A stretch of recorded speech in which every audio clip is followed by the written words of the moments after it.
moves to Innocence V. Colonial equivocation. A more nuanced move to innocence is the homogenizing of various experiences of oppression as colonization. Calling different groups, quote-unquote, colonized without describing their relationship to settler colonialism is an equivocation. Quote, the fallacy of using a word in different senses at different stages of reasoning, end quote. In particular, describing all struggles against imperialism as decolonizing creates a convenient ambiguity between decolonization and social justice work, especially among people of color, queer people, and other minoritized groups by the settler nation state. Quote, we are all colonized, end quote, may be a true statement, but is deceptively abrasive and vague. Its inference, none of us are settlers. Equivocation, or calling everything by the same name, is a move towards innocence that is especially vogue in coalition politics among people of color. People of color who enter/are brought into the settler colonial nation state also enter the triad of relations between settler, native, slave. We are referring here to the colonial pathways that are usually described as quote-unquote immigration, and how the refugee/immigrant/migrant is invited to be a settler in some scenarios, given the appropriate investments in whiteness, or is made an illegal criminal presence in other scenarios. Ghetto colonialism, prisons, and under-resourced compulsory schooling are specializations of settler colonialism in North America. They are produced by the collapsing of internal, external, and settler colonialisms into new blended categories. This triad of settler, native, slave, and its selective collapsibility seems to be unique to settler colonial nations. For example, all Aleut people on the Aleutian Islands were collected and placed in internment camps for 4 years after the bombing of Dutch Harbor. The stated rationale was the protection of the people, but another likely reason was that the United States government feared the Aleuts would become allies with the Japanese and/or be difficult to differentiate from potential Japanese spies. White people who lived on the Aleutian Islands at the same time were not interned. Internment in abandoned warehouses and canneries in the southeast Alaska was the cause of significant numbers of death of children and elders, physical injury, and illness among Aleut people. Aleut internment during World War II is largely ignored as part of U.S. history. The shuffling of indigenous people between native, enslavable other, and orientalized other shows how settler colonialism constructs and collapses its triad of categories. This colonizing trick explains why certain minorities can at times become model and quasi-assimilable, as exemplified by Asian settler colonialism, civil rights, model minority discourse, and the use of quote-unquote Hispanic as an ethnic category to mean both white and non-white, yet, in times of crisis, revert to the status of foreign contagions, as exemplified by Japanese internment, Islamophobia, Chinese exclusion, Red Scare, anti-Irish nativism, World War II anti-Semitism, and anti-Mexican immigration. This is why, quote-unquote, labor, or quote-unquote workers, as the agential political class, fails to activate the decolonizing project.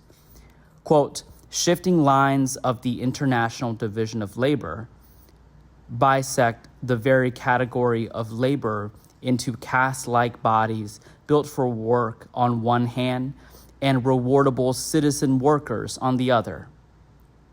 Some labor becomes settler, while excess labor becomes enslavable, criminal, murderable. The impossibility of fully becoming a white settler, in this case, white referring to an exceptionalized position with assumed rights to invulnerability and legal supremacy, as articulated by minority literature preoccupied with glass ceilings and forever foreign status and myth of the model minority, offers a strong critique of the myth of the democratic nation state. However, its logical endpoint, the attainment of equal legal and cultural entitlements, is actually an investment in settler colonialism. Indeed, even the ability to be a minority citizen in the settler nation means an option to become a brown settler. For many people of color, becoming a subordinate settler is an option even when becoming white is not. Quote unquote, following stolen resources is a phrase that Wayne has encountered, used to describe Filipino overseas labor. Over 10% of the population of the Philippines is working abroad, and other migrations from colony to metropole. This phrase is an important anti-colonial framing of a colonial situation. However, an anti-colonial critique is not the same as a decolonizing framework. Anti-colonial critique often celebrates empowered post-colonial subjects who seize denied privileges from the metropole. This anti to post-colonial project doesn't strive to undo colonialism, but rather to remake it and subvert it. Seeking stolen resources is entangled with settler colonialism because those resources were nature/native first, then enlisted into the service of settlement and thus almost impossible to reclaim without reoccupying native land. Furthermore, the post-colonial pursuit of resources is fundamentally an anthropocentric model. As land, water, air, animals, and plants are never able to become post-colonial, they remain objects to be exploited by the empowered post-colonial subject.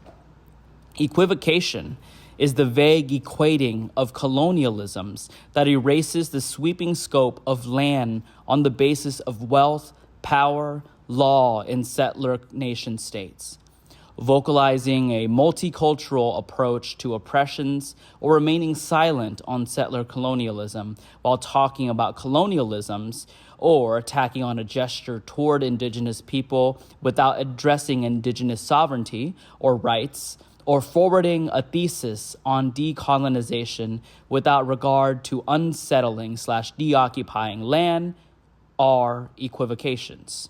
That is, they ambiguously avoid engaging with settler colonialism. They are ambivalent about minority/people of color/colonized others as settlers. They are cryptic about indigenous land rights in spaces inhabited by people of color. Moves to Innocence IV. Free your mind and the rest will follow. Fanon told us in 1963 that decolonizing the mind is the first step, not the only step toward overthrowing colonial regimes. Yet, we wonder whether another settler move to innocence is to focus on decolonizing the mind or the cultivation of critical consciousness, as if it were the sole activity of decolonization, to allow conscientization to stand in for the more uncomfortable task of relinquishing stolen land. We agree that curricula, literature, and pedagogy can be crafted to aid people in learning to see settler colonialism, to articulate critiques of settler epistemology and to set aside settler histories and values in search of ethics that reject domination and exploitation. This is not unimportant work. However, the front-loading of critical consciousness building can waylay decolonization, even though the experience of teaching and learning to be critical of settler colonialism can be so powerful, it can feel like it is indeed making change. Until stolen land is relinquished, critical consciousness does not translate into action that disrupts settler colonialism. So, we respectfully disagree with the George Clinton and Funkadelic and En Vogue when they assert that if you, quote unquote, free your mind, the rest, your ass, will follow, end quote. Paulo Freire, eminent education philosopher, popular educator, and liberation theologian, wrote his celebrated book, Pedagogy of the Oppressed, in no small part as a response to Fanon's Wretched of the Earth. Its influence upon critical pedagogy and on the practices of educators committed to social justice cannot be overstated. Therefore, it is important to point out significant differences between Freire and Fanon, especially with regard to decolonization. Freire situates the work of liberation in the minds of the oppressed, an abstract category of dehumanized worker vis-a-vis a similarly abstract category of oppressor. This is a sharp right turn away from Fanon's work, which always positioned the work of liberation in the particularities of colonization, in the specific structural and interpersonal categories of native and settler. Under Freire's paradigm, it is unclear who the oppressed are, even more ambiguous who the oppressors are, and it is inferred throughout that an innocent third category of enlightened human exists. Quote, those who suffer with the oppressed and fight at their side, end quote. These words, taken from the opening dedication of Pedagogy of the Oppressed, invoke the same settler fantasy of mutuality based on sympathy and suffering. Fanon positions decolonization as chaotic, an unclean break from a colonial condition that is already overdetermined by the violence of the colonizer and unresolved in its possible futures. By contrast, Freire positions liberation as redemption, a freeing of both oppressor and oppressed through their humanity. Humans become subjects who then proceed to work on the objects of the world, animals, earth, water, and indeed read the world, critical consciousness, in order to right the world, exploit nature. For Freire, there are no natives, no settlers, and indeed no history, and the future is simply a rupture from the timeless present. Settler colonialism is absent from his discussion, implying either that it is an unimportant analytic or that it is an already completed project of the past, a past oppression, perhaps. Freire's theories of liberation resoundingly echo the allegory of Plato's cave, a continental philosophy of mental emancipation, whereby the thinking man individualistically emerges from the dark cave of ignorance into the light of critical consciousness. By contrast, Black feminist thought roots freedom in the darkness of the cave, in that well of feeling and wisdom from which all knowledge is recreated. Quote, the places of possibility within ourselves are dark because they are ancient and hidden. They have survived and grown strong through darkness. Within these deep places, each one of us holds an incredible reserve of creativity and power, of unexamined and unrecorded emotion and feeling. The woman's place of power within each of us is neither white nor surface. It is dark, it is ancient, and it is deep. End quote. Audre Lorde's words provide a sharp contrast to Plato's sight-centric image of liberation. Quote, the white fathers told us, I think, therefore I am. And the black mothers in each of us, the poet, whispers in our dreams, I feel, therefore I can be free, end quote. For Lord, writing is not action upon the world. Rather, poetry is giving a name to the nameless, quote, first made into language, then into idea, then into more tangible action, end quote. Importantly, freedom is a possibility that is not just mentally generated. It is particular and felt. Freire's philosophies have encouraged educators to use colonization as a metaphor for oppression. In such a paradigm, internal colonization reduces to mental colonization, logically leading to the solution of decolonizing one's mind, and the rest will follow. Such philosophy conveniently sidesteps the most unsettling of questions. Quote, the essential thing is to see clearly, to think clearly, that is, dangerously, and to answer clearly the innocent first question. What fundamentally is colonization? End quote. Because colonialism is comprised of global and historical relations, Césaire's question must be considered globally and historically. However, it cannot be reduced to a global answer nor a historical answer. To do so is to use colonization metaphorically. What is colonization must be answered specifically, with attention to the colonial apparatus that is assembled to order the relationships between particular peoples, lands, the so-called natural world, and, quote, civilization, end quote. Colonialism is marked by its specializations. In North America and other settings, settler sovereignty imposes sexuality, legality, raciality, language, religion, and property in specific ways. Decolonization, likewise, must be thought through in these particularities. Quote, to agree on what decolonization is not, neither evangelization, nor a philanthropic enterprise, nor a desire to push back the frontiers of ignorance, disease, and tyranny, end quote.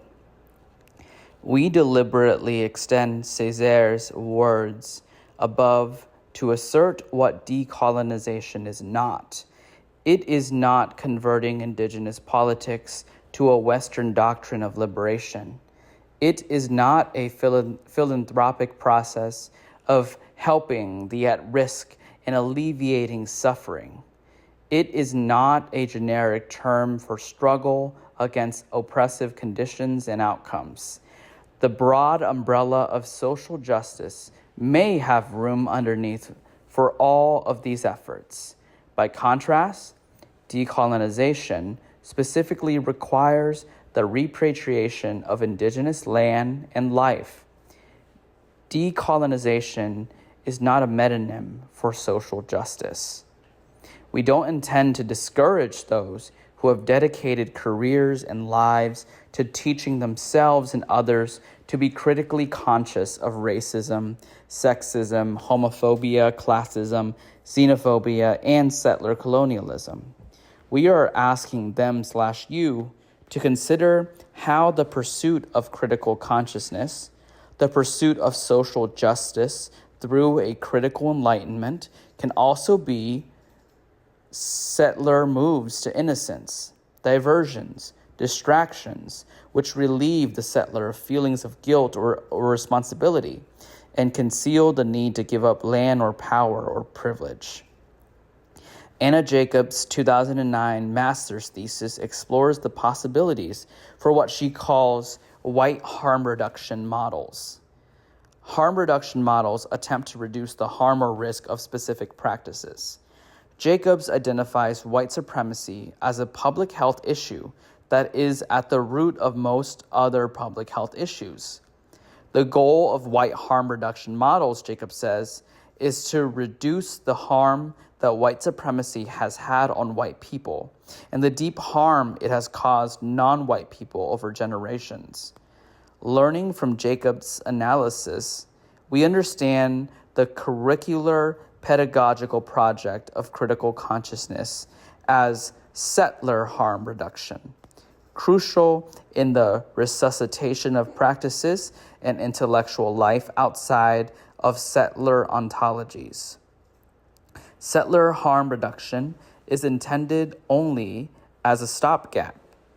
As the environmental crisis escalates and peoples around the globe are exposed to greater concentrations of violence and poverty, the need for settler harm reduction is acute, profoundly so.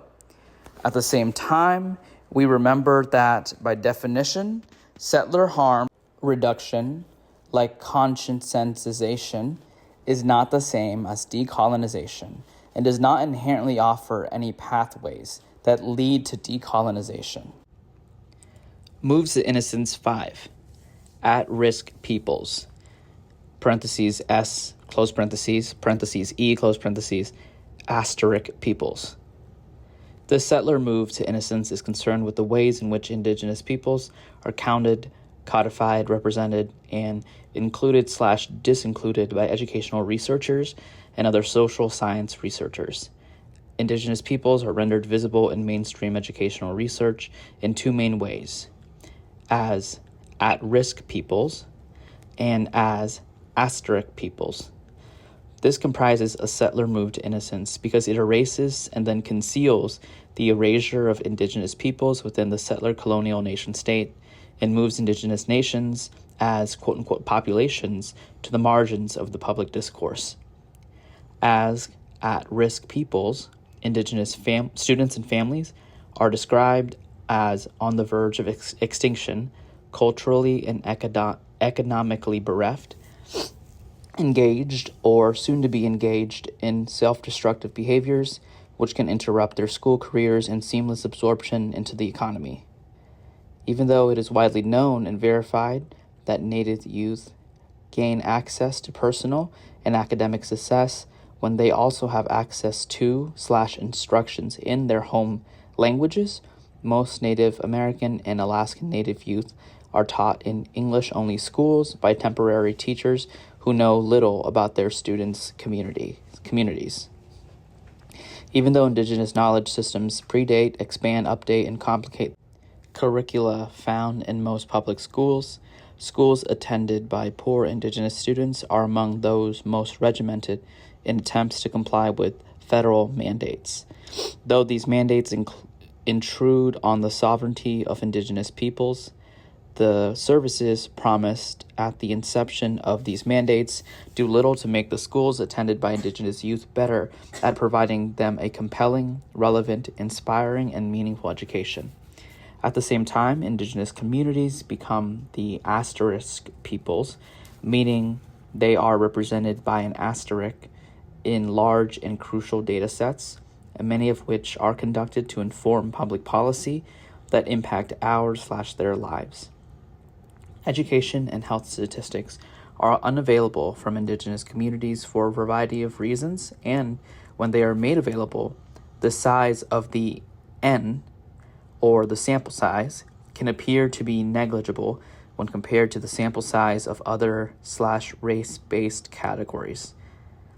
Though indigenous scholars such as Malia Villegas recognize that indigenous peoples are distinct from each other, but also from other racialized groups surveyed in these studies, they argue that difficulty of collecting basic education and health information about this small and heterogeneous category must be overcome in order to counter the disappearance of indigenous particularities in public policies.